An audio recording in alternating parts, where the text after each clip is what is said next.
So finally, the former president of South Africa, Thabo Mbeki, have spoken over the recent attack on African immigrants in their country. According to him, sacking black immigrants or beating them, chasing them away out of the country is not the way to success.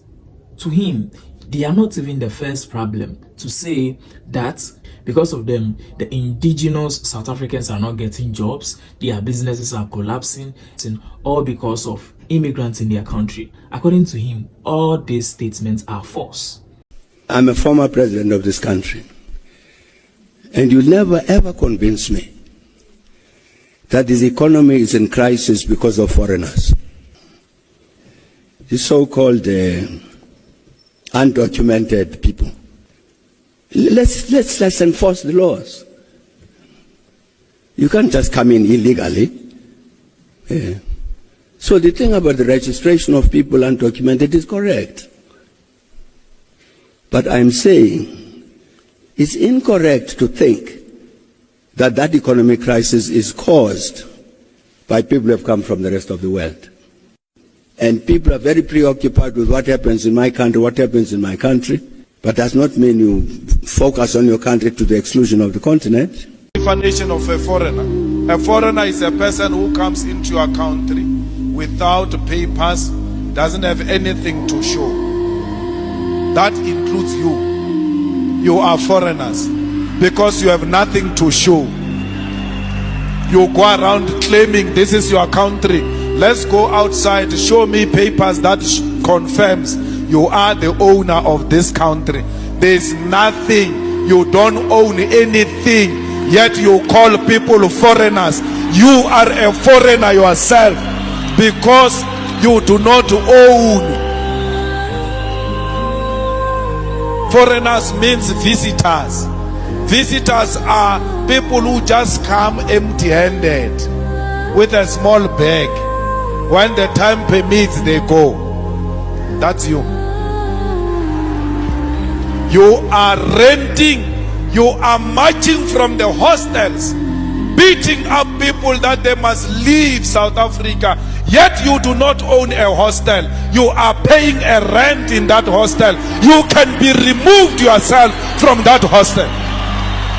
You are telling people to leave your country. You come from an apartment, you come from a flat, you come from a house, you have no paper. When you return back home after taking out Zimbabweans, the white man will be at the door showing you the way out of the rented flat, out of the rented house, out of the rented apartment. You have nothing to show. Yet you claim this is your country. You have nothing. You are defending a white man's property. This South Africa is owned by a white man. This South Africa is controlled by the white man. Don't tell me this is your country. When people are burning buildings, you are rushing protecting them. Those are not your buildings. Those are white man's buildings. You have nothing. Stop hating on your future employers. These people are going to hire you. They are the most polite people. Even when they are educated, they still work for small jobs that pay nothing. They don't have pride.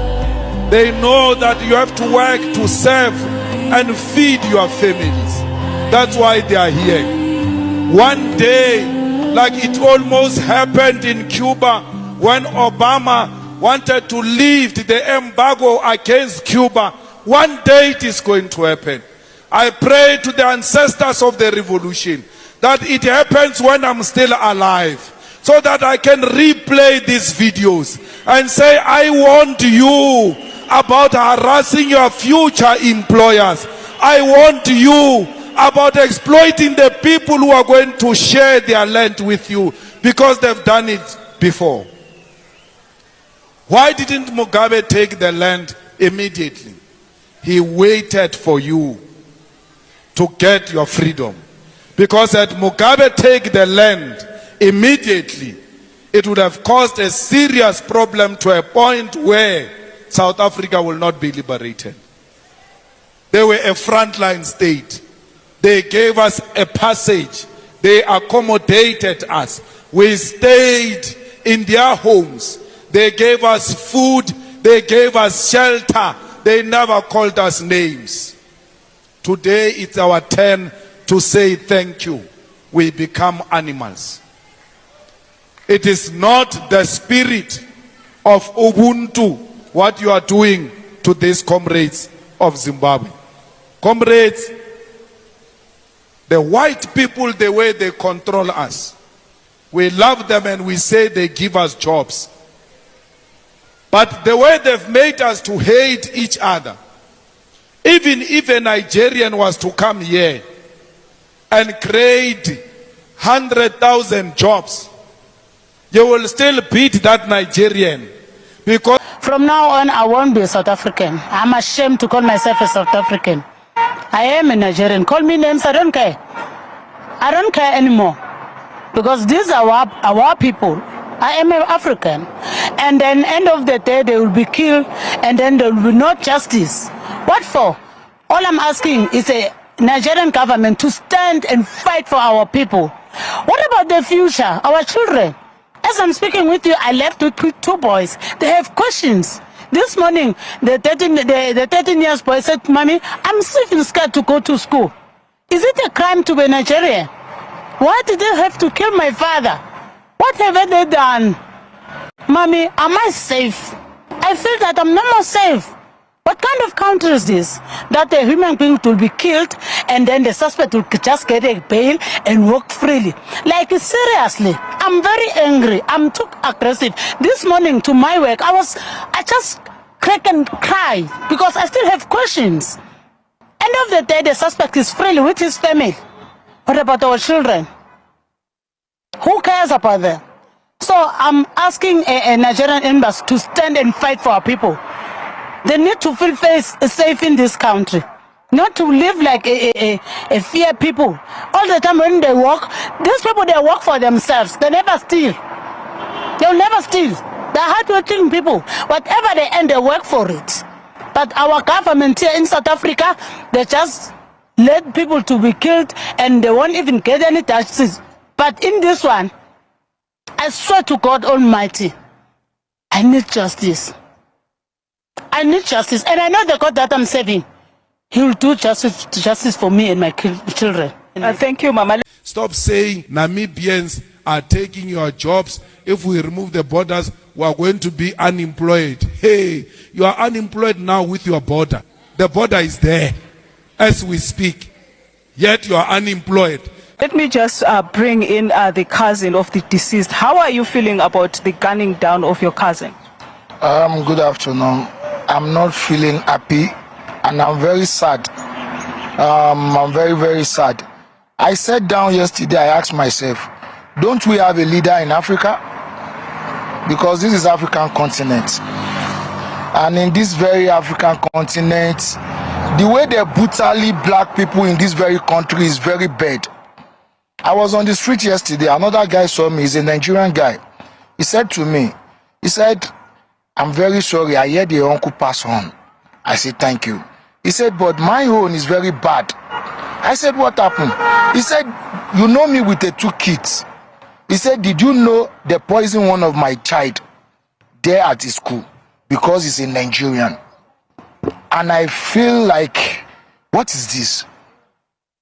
We only hear Donald Trump fighting for the white Africans. Why we don't have black leadership in this very African continent that can stand for we African black people? Because this is very sad. When you go around this very Pretoria, you will be hearing a death of Nigerian,